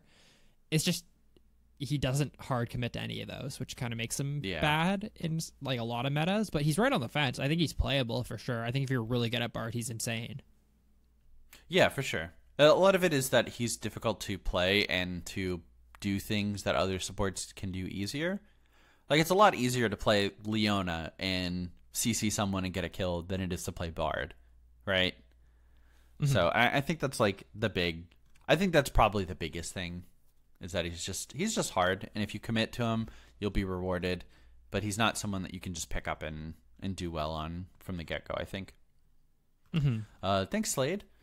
And good luck. Good luck, Hyman. Next, the email's from Spencer. It says, suppose Riot was to add a feature to League of Legends where, if a player disconnected, the champion was taken over by a bot. Assume, for the purpose of this hypothetical, that Riot has programmed bots for every champion, and that each bot plays at an approximately an intermediate bot level. At what rank is a team better off playing 4v5 than having an intermediate bot on their team? At what rank would a bot be a pretty fair and comparable replacement for the disconnected player? At what rank would an intermediate bot actually be an unfair advantage for the team, as it exceeds the quality of the average player? I doubt we will see this feature, but I'm curious as to your thoughts on the topic. Thanks for the years of great podcasts. P.S. Do you know if and how I can rate this podcast on Podbean? Yeah, no way to do so. So please, if you are interested, just leave us a review on another platform. Yeah. All right, so at what rank is the team better off without the intermediate bot? That's hard. That's really hard. So meme answer, Diamond 4. Fucking XD, dude. Honestly, never. I would say Iron 1 is probably like anything above Iron is probably like not fair. It depends where they're playing, right? The problem is the fact that bots can be abused like really hard. Yeah, that's the big thing. Yeah, and like you could like, what if? So it's like a weird thing. So intermediate, we can tell are bad bots and they can be abused. What if we get to the point where there's a bot that can't be abused, Nick? Then it's the problem of like, is it better to have your shit player just disconnect so there's a bot? Which I think is problematic, right? And like, what rank would that be? I think is what he's asking. Yeah. I just mean like, I definitely think we're currently at the spot where I personally think there's never a situation where it would be better. Maybe in certain situations where like they were playing a troll pick and then the bot, like say they were playing fucking Soraka top lane or something like that, right? And then they quit, and then the Soraka like bot realizes it's playing Soraka, so it just like sits back and heals people. You know what I mean? That's probably better than him. Okay. But that's because he was being a troll and picked something garbage. I don't think there's actually a situation where like the bot could play better than a player, in my opinion. I'm sure like if you're at like 4 yellow, then maybe. Like, but I think the real thing is I don't think we should ever even consider doing this, because if they do make a new bot tier, when does that happen? Like, because like for example, intermediate bots, you can loop top lane. If you aggro them level 1 before minions spawn, you can aggro them to dive you like tower, right? Like that's how shit bots are, right? Their code doesn't work. But if you made a better bot, then it's weird because they actually could be better than players, and I wouldn't ever want that in the game. Yeah, I kind of feel the same way. Like, I don't think intermediate bots are better than anyone except for people who are like very new to the game or just like fundamentally have has a difficulty understanding it, I suppose. Mm-hmm. So, yeah. Do we think in intermediate, let's say like the intermediate bot had to play one team fight, right? At what rank is that bot going to hold its own in a team fight? I don't think it does. Unless like, so if you're playing any carry, never. If you're playing any mid laner, never. If you're playing any top lane carry, never. If you're playing any jungler, never. If you're playing a top lane tank, maybe at the lowest to low elo, it'll just like go in and like tank damage and die. Okay, yeah. Because I think the thing that we're looking past is like they can be abused, right? Well, so let's assume that whatever bot has programming, it's like, okay, I'm playing Maokai, my role is tank initiator. Yeah, I that's my problem though. It's like I think if it's any mid laner in the entire game, it never does like as much as a regular player. Yeah. Okay, maybe it'd have like to be low iron. Maybe at low iron, right? Like think of Annie. Maybe at low iron, like the Iron 4 player runs in and drops combo, and that's all they do. And a bot can run in and drop combo, and that's all they do. I don't think it's better, but I think it's probably at that level. But for any mechanical character ever, I think any player can do it more, just because the bots don't work. But like, think of like fair. supports. I'm fine with like in a world where like my Janna DCs at fucking silver, she's just a Janna bot and she like shields and shit. Minus the abuse part where like you can probably loop her into killing herself, right? Yeah. But like, yeah, I think supports are a much like, it's not that support's an easy role, it's just the fact that the core of support's easier, right? Yeah, you have a much like more cut and dry sort of role. If it's like a fucking mid lane, you have to micro, you have to use your ability, you have to dodge their abilities, whatever. If it's a support, at the very least, I'm happy with them just shielding and healing, right? It's not that they don't have to dodge and don't have to do that. It's just that their core, their number one thing they want to do is heal and shield me, which you can definitely do as a bot. Yeah. Nice. Yeah. Thanks, Spencer. Sorry we didn't really like have a fun answer, I suppose. But I think players are just too good, like, to be honest. I think people like shit on the rank of players, like, too. Like, I feel like people think that they're way worse. Where I actually think any human like brain like input is crazy over bots right now in the game. Like 100%. And that's what I mean. Like, unless you're having a problem fundamentally understanding, like, I have abilities that I can use on other characters, you're probably able to beat a bot in some capacity. Yeah. Yeah. Thanks, Spencer. And then we have this one from Bingy? I'm gonna go with Bingy. Hello, friends. First time writing, but I've watched for a couple of years. I just wanted to bring up a bot lane comp that a friend and I have been playing for a while. Rengar Ivern still struggles till level 3, but holy shit, that's insane. And the fact that you can build AP or AD depending on what the team looks like. Infinite bushes and jumps everywhere, anywhere. Tower diving with a bush placed perfectly. So much fun. Just let me know what you think. You'll probably say bad, lol. Keep up with the good work, Bingy. I think we've talked about that as like a cheese like pick before. It's pretty bad, but I mean it's fun. Yeah. The only time you actually ever see this like combo ever used is you'll see Ivern jungle with Rengar top. Rengar's top is not like a shit pick, but it's not a good pick. So you'll see Ivern camp a Rengar top, and then Rengar can be in the middle lane. Ivern comes out of the bush, drops a bush on him, so he can immediately jump on them, which is a cool combo. It's like something that you don't normally see or expect as like a opposing top laner. But I think as a dual lane, it's pretty bad, but it's gimmicky and kind of fun at least. Yeah, I don't think you should be building AP Rengar. If I'm being 100% honest, I think AD is just way better. Yeah, almost every situation. Yeah. Thanks, Benji. Finally, we come to our penultimate email, and that is from Abe, who is joining us in Discord. Hey guys, Abe from the Discord here. Would love to firstly say that you guys are the best league podcast hands down, and I appreciate what you guys do. I know it's never as easy or maybe simple to run a podcast as it might appear from the outside looking in. My reason for writing in for the first time after listening for 2 years is that I am at a puzzling stage in my league climb. I started playing late Season 7, didn't take the game seriously or try to improve until midway through Season 8. I mained support for the longest since in blind pick, I loaded in too late for anything else. I picked up Orianna after some time because of Faker's Shockwave against Edward Gaming at Worlds. Season 8, I got into Silver 1 and failed 3 promo series Game 5s. I finished with a 57% win rate in ranked that season with around 160 games on Orianna. However, I was really saddened by the fact I wasn't able to hit my goal of gold.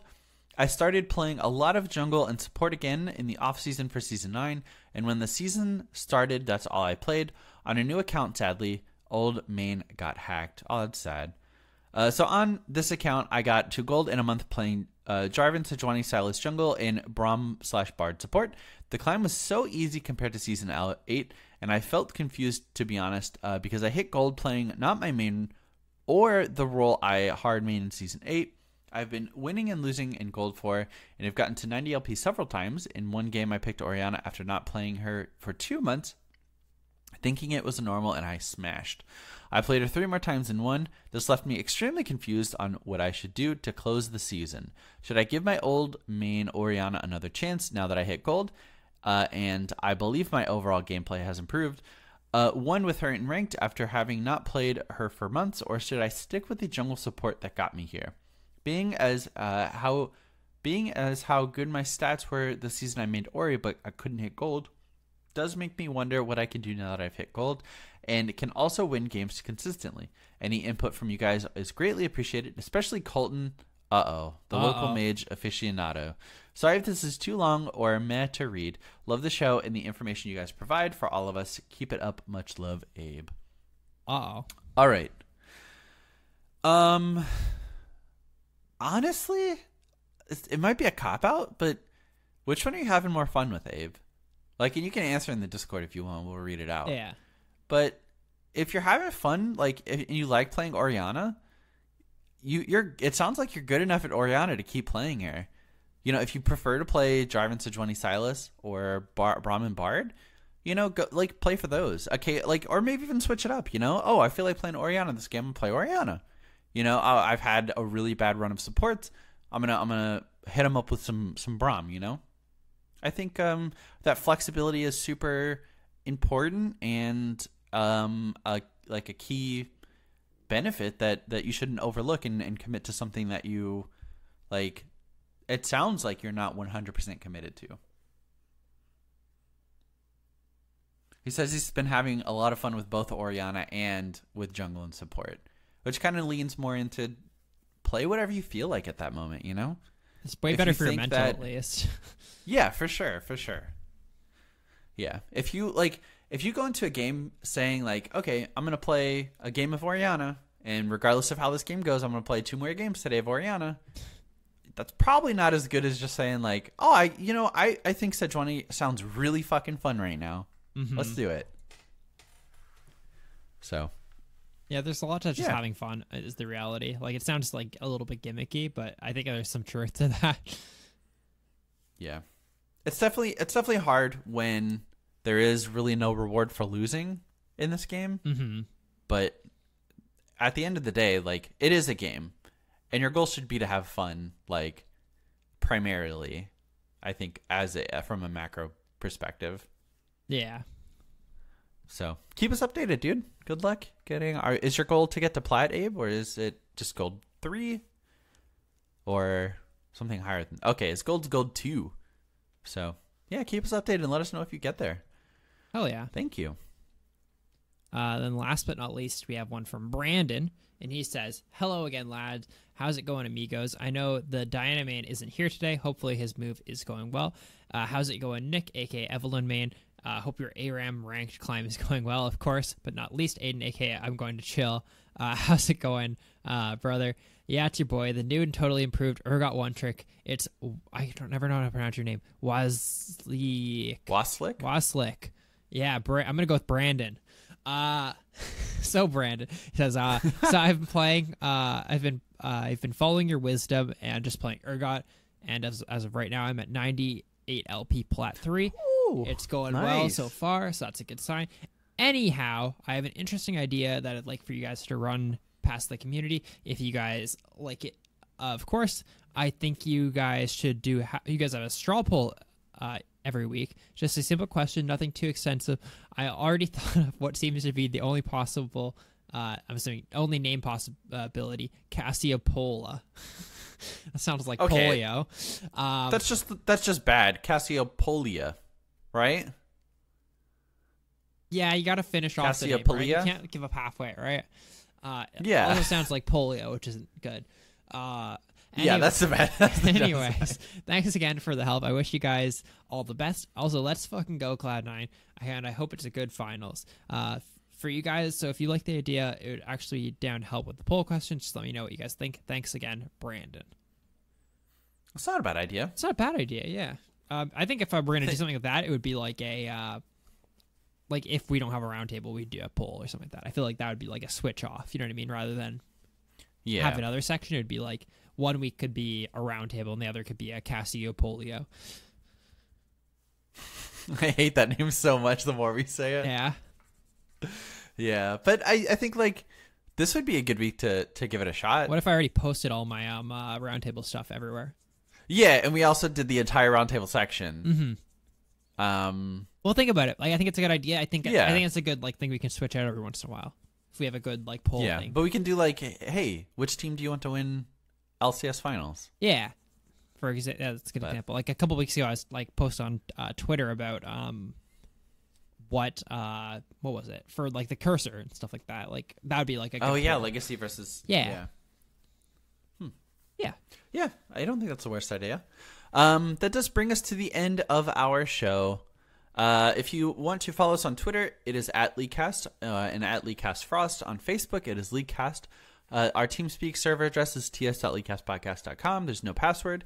If you would like to come chat with us and listen to the podcast live on Discord, you can find that information on our website, Poggers. Is that up? Yeah, it is. Yeah, our website's up, leaguecastpodcast.com. Or you can send us an email to mail@leaguecastpodcast.com. Alternatively, you can just send us emails and we'll read it. Twitch.tv/bluebasket and /KingLiardout are where we stream. Patreon.com/leaguecast is where you can support us financially, like the following people. Yeah. I gotta find our wall of support, which is on our website. We have John, Joshua, Tanner. I'm not gonna say your last names. Joshua, Tanner, Devin, Lucas, Michael, Aaron, Blooper, Caleb, Chris, Devin, Grundlebutter, I'm in the bushes, Pards Bay, Josh, Kennedy, Drew, Lil Barnabas, and Azad. Shout out to Paul. Yeah, and that'll do it for episode 392. We'll see you next week with the return of Colton. Poggers. Hopefully. Bye. Bye.